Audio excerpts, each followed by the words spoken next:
जिस प्रकार आधुनिक विज्ञान ने पदार्थ जगत की खोज की है, उसी तरह भारतीय ऋषियों, मुनियों और योगियों ने आंतरिक चेतना जगत में निहित ब्रह्म तत्व के साक्षात्कार की अनेकों विधियों को खोजा, जिसे पराविज्ञान कहा जाता है। धर्म इस खोज को साधना कहता है और इस साधना की विभिन्न प्रक्रियाओं को योग कहा जाता है। भिन्न भिन्न कालखंडों में ब्रह्म तत्व के ज्ञाता हमारे ऋषियों, महर्षियों, मुनियों और योगियों के द्वारा योग के अनेकों आयामों को विकसित किया गया। योग के विभिन्न आयामों में कुंडलिनी साधना सर्वाधिक प्रसिद्ध, प्रचलित और महत्वपूर्ण साधना है, जो कि स्थूल भौतिक शरीर के बाह्य आवरण से आत्म शरीर में विद्यमान अंतर चेतना के क्रमिक विकास एवं उसकी जागृति के पथ को सुनिश्चित करती है। कुंडलिनी के रहस्य को यजुर्वेद, कुंडल्योपनिषद, घेरंड संहिता, वामकेश्वर तंत्र, ज्ञानार्णव तंत्र, हठ योग प्रदीपिका आदि अनेक ग्रंथों में सविस्तार बताया गया है। कुंडलिनी योग विज्ञान भारतीय पराविज्ञान परंपरा की महानतम खोजों में से एक है। कुंडलिनी योग साधना सूक्ष्म से सूक्ष्मतम और सूक्ष्मतम से भी सूक्ष्मतम की सीमाओं का भेदन करते हुए परम सत्य तक पहुंचती है, इसलिए इसे सिद्ध योग और महायोग भी कहा जाता है। ऊर्जा ही अस्तित्व है। अनेकों रूपों और प्रकारों में गति का नाम ही ऊर्जा है। ऊर्जा या तो प्रकट रह सकती है या अप्रकट। कुंडलिनी मनुष्य के शरीर की केंद्रीभूत ऊर्जा है। यह हमारे अस्तित्व, हमारी समग्र क्षमता, हमारी संपूर्ण संभावना, समस्त ऊर्जा का पुंज है, जिसका प्रकटीकरण किया जा सकता है, लेकिन यह मुख्यतः अप्रकट रूप में विद्यमान है। आमतौर पर इसकी ऊर्जा का बहुत ही छोटा सा हिस्सा सक्रिय होकर कार्यरत रहता है, जिसके द्वारा हमारा जीवन गतिमान और नियंत्रित होता है। जब इस मानवीय ऊर्जा का यह छोटा और सक्रिय हिस्सा लयबद्धता से कार्य कर रहा होता है, तब हमें आनंद का अनुभव होता है। यह जितना अधिक से अधिक लयबद्ध होगा, हमारे आनंद का क्षेत्रफल उतना ही विस्तृत होता चला जाएगा। किंतु जब ऊर्जा का यह हिस्सा लयबद्धता से कार्य नहीं कर रहा होता है, अर्थात जब यह संघर्ष की स्थिति में होता है, तब हम दुख, क्लेश, विषाद और संताप का अनुभव करते हैं। इसे इस प्रकार से समझें।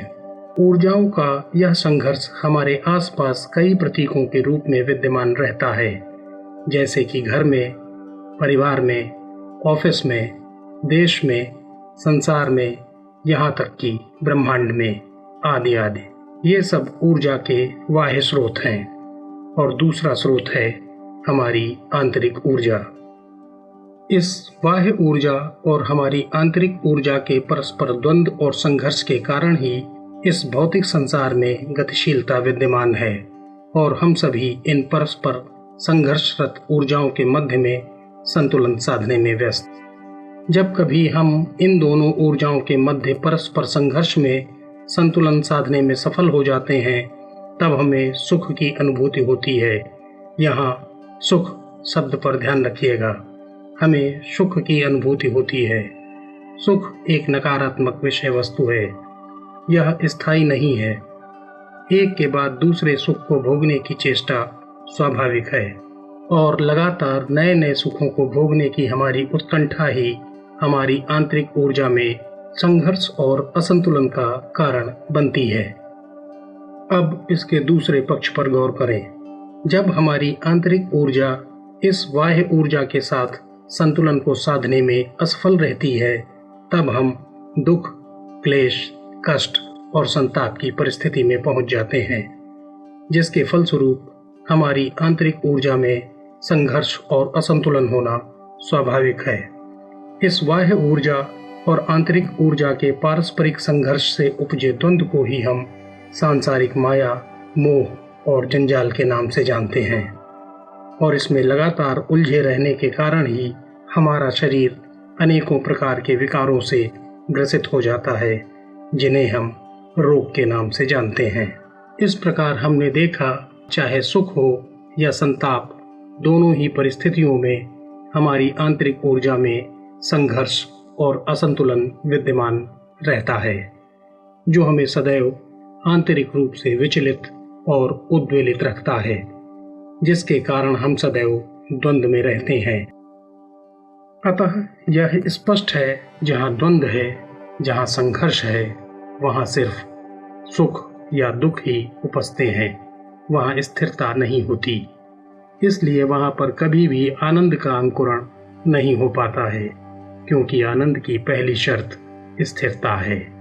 स्थिरता ही हमारी आंतरिक ऊर्जा को लयबद्धता प्रदान करती है, इसीलिए स्थिरता में आनंद पनपता है। अब यहाँ पर सवाल यह उठता है कि आखिर वह कौन सा कार्य है, कौन सी प्रक्रिया है, कौन सी पद्धति है, जिसके करने से, जिसके शरणागत होने से हमारी आंतरिक ऊर्जा और बाह्य ऊर्जा में परस्पर द्वंद्व, परस्पर संघर्ष की स्थिति समाप्त हो जाती है, अर्थात उनमें समन्वय, समत्व और लयबद्धता उत्पन्न हो जाती है। यह प्रक्रिया है कुंडलिनी योग विज्ञान की, जो बाह्य ऊर्जा और हमारी आंतरिक ऊर्जा चक्र में व्याप्त संघर्ष को समाप्त कर स्थिरता स्थापित करती है, जिसके द्वारा हमारी आंतरिक ऊर्जा में समन्वय और समत्व का भाव उत्पन्न हो जाता है और हमें अपने अस्तित्व, अपनी समग्रता, अपनी अपार संभावनाओं का संपूर्णता के साथ बोध हो जाता है, और जिसके माध्यम से हम उस आनंद को भोगने के अधिकारी बन जाते हैं, जिसके लिए विधाता ने हमें मनुष्य होने का गौरव प्रदान किया है। यह वही महायोग है जिसे सिद्ध कर लेने के बाद भगवान सदाशिव महायोगी आदियोगी कहलाए, जिसे वेदों ने जगत व्यापिनी आद्या शक्ति कहा, जिसे हम सभी कुंडलिनी सिद्ध योग के नाम से जानते हैं।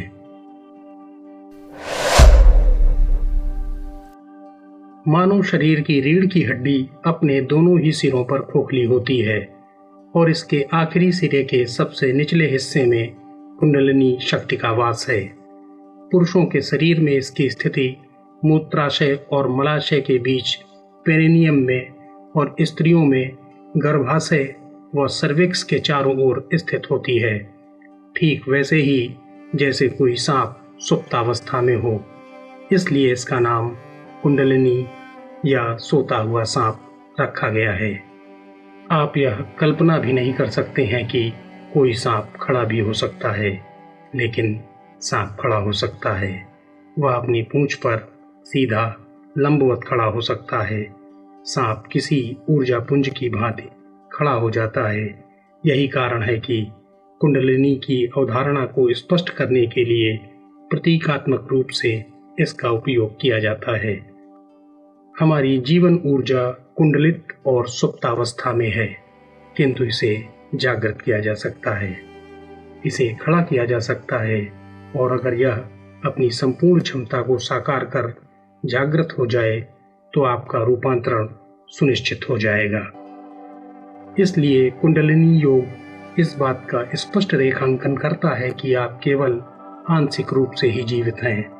आपकी संपूर्ण ऊर्जा का केवल एक छोटा सा भाग ही है जो जीवन में प्रकट हो चुका है। शेष भाग, जो कि बड़ा और बहुत ही बड़ा है, वह अप्रकट है, ठीक वैसा ही जैसे कि वह नहीं है, लेकिन इसको जागृत किया जा सकता है। और ऐसी बहुत सी विधियां हैं जिनके माध्यम से कुंडलिनी योग विज्ञान संभावना को वास्तविकता में बदलने का प्रयास करता है। मुख्यतः कुंडलिनी योग की साधना को 4 अंगों में विभक्त किया गया है: प्राणायाम, आसन, ध्यान और समाधि। आसन से स्थूल शरीर, प्राणायाम से सूक्ष्म शरीर, ध्यान से मन शरीर और समाधि से आत्म शरीर का विकास होता है, जिसका प्रत्यक्ष अनुभव भी प्राप्त होता है।